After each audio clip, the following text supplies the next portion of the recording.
What's up everyone, my name is Joris, welcome back to my finance channel. Interest rates are slowly going up again. It might be useful to look at different options for a good savings account to keep your emergency fund. Speaking of savings accounts, how is your savings challenge going? I have transferred 72 euros to my savings account this week, resulting in a total of 684 euros for the year. The weekly contributions are starting to grow exponentially, and I soon will have to plan to keep the growing contributions going. Soon I'll have to put aside 100 euros a week, and by the end of the year this will have grown to 200 euros per week. Planning will be very important. Keep it going and let's conclude this challenge by the end of the year. As you might know, interest rates on savings accounts are extremely low at the moment, and the interest rates at most banks is actually on the lowest possible rate. It's fixed on 0.11% as defined by Belgian law.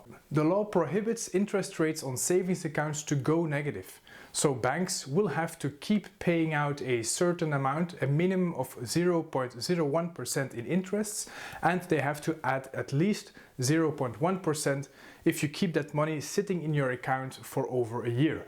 This is called the loyalty bonus. This 0.11% in total is the lowest a bank can go, according to this law. By having this 0.11% baseline, people can still see their money growing, and they are satisfied by its growth, since it's better than having nothing, or even losing money for that matter. Unfortunately, these people do not take into account the yearly inflation.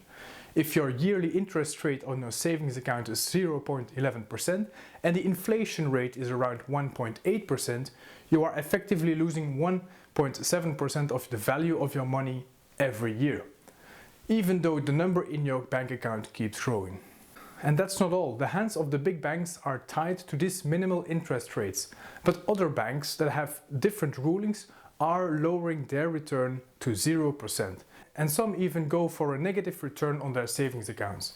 This means that you as an investor are losing money on the savings accounts on top of the inflation.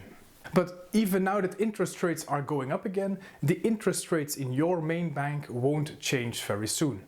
Banks still have to pay interest fees of 0.5% to the European Central Bank, and they won't raise the interests they are paying to their customers, since it will only cost them more. But there are some alternatives sprouting online. Some online banks like MeDirect and Ion Bank are offering higher interest rates on your savings accounts. Depending on the bank, these rates can go up to 1% on your invested capital. It's still far below the average inflation rate, but at least it's 9 to 10 times as high as your normal savings account. But don't count yourself rich just yet. Always look at the fine print of these offers. For MeDirect, the rates look okay. It's a 0.05% base interest and a 0.65% loyalty bonus. No added fees or requirements. The only downside is the amount you can save every month is capped to 5,000 euros. That's still a lot, but still. For the Ion Bank, with their savings account offering a 1% yearly return, consisting of a 0.1% base interest and a 0.9% loyalty fee, but the problem is you have to open a bank account there. 19 euros per month for the premium account or 3.9 euros for the light account. That is still a lot for a bank account, especially for an online bank. But on the other hand, 1% is a lot better than you will be getting from your normal bank. You still have to pay this 3.90 euros in account fees every month, that is 46.80 euros per year, for an account that offers you 0.89% more than your current bank. If we take the monthly fees into consideration, that means that you need to have invested at least 5,250 euros for over 1 year to have the same return as your normal bank. Any euro above that threshold will earn you 1% yearly. But also note that you cannot take out any money throughout the year, because you will be losing the loyalty bonus. All in all, this 1% return looks nice, but it's not really that useful. 5,250 euros is already quite a lot to have on your savings account.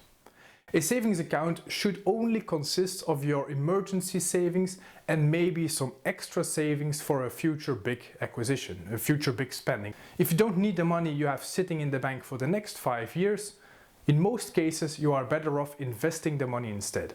So keep the money in your investment account limited to the minimum according to your risk profile and your potential big unexpected costs.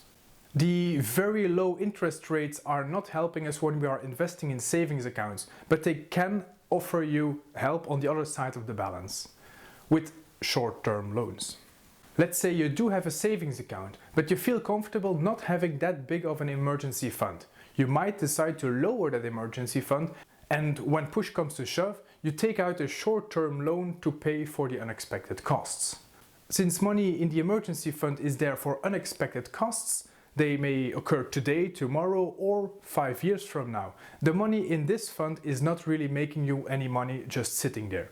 You could argue to invest this money just until you need it, and then just sell off your investments when you have this emergency of, let's say, 5,000 euros.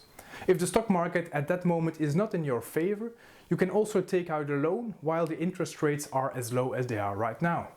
For example, I could get a short-term loan of maximum of 6 years for a maximum of 50,000 euros at an interest rate of 3.25%, which is pretty low, considering it is a loan that you don't have to provide any reasoning for. You just need to be pre-approved for it. So if I were to need 5,000 euros in a very short period of time and I don't want to sell off any of my investments, I could take out a loan for that amount, 5,000 euros, on 3 years. I'd be paying off 145 euros and 86 cents every month for a total of 5,250 euros and 73 cents over that 5 years. But if your cash flow is high enough, and I would advise you to keep your cash flow as high as possible, you can pay off this loan within a few months. So let's say after 5 months and 5 payments of 145 euros and 86 cents, you have paid off 666 euros and 7 cents in principal and 63 euros and 18 cents in interest. After that, due to my positive cash flow every month, I have saved up the outstanding 4,333 euros and 93 cents, and I will pay it off directly. By paying off this loan early, I will have to pay a small administrative fee of 3 months of lost interest on the outstanding principal. It seems steep, but it's just 3 times 11 euros and 57 cents or 34 euros and 71 cents. So the loan of 5,000 euros was taken out because I did not want to touch my emergency fund or my investments, and it cost me 97 euros and 89 cents over 5 months. You could say that this 100 euros in interest and fees for 5 months is way too much, and it's uncalled for. Because if you take the money from your savings account, it costs you nothing. And this is true, but you have to take the opportunity cost into account.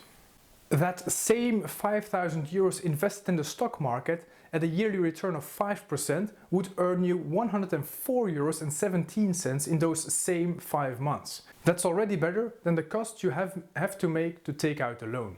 On top of that, and this is my main point I'm trying to make here, since you do not know when this emergency will occur, your money invested could have earned you returns for several years before you actually need it for the emergency.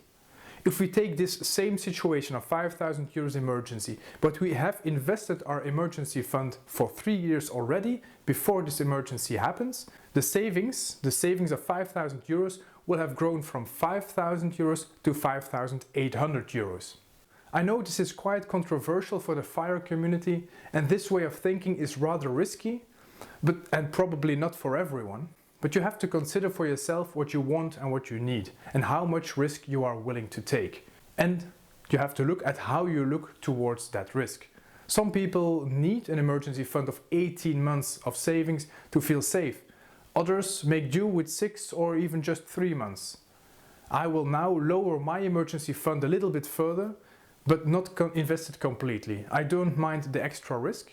And I also don't mind taking out a loan for an emergency fix in one of my apartments, since I know that my cash flow monthly is high, and whatever the cost, it won't take me much more than a few months to pay off the loan.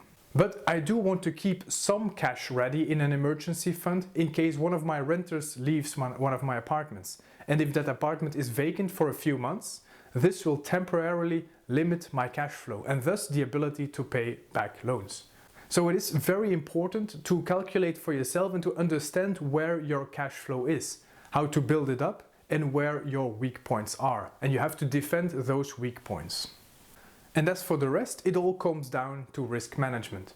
If you are young and you're financially flexible, you might want to consider taking on more risk, since more money invested for the long run will grow exponentially, so you can't really start soon enough. If you're older and you are in need of the money to live off of, you will most likely avert risk and you will play it safe. Protecting the money, protecting your cash flows, protecting the money you've already saved up. So, what are you thinking? Is taking out a loan instead of using your emergency fund a no-go, or is it just a good idea? Is limiting your emergency fund smart, or do you rather play it safe with a slightly larger emergency fund? Let me know in the comments down below. Don't forget to like and subscribe the video, you know what to do. Thank you very much for watching, and I will see you in the next video.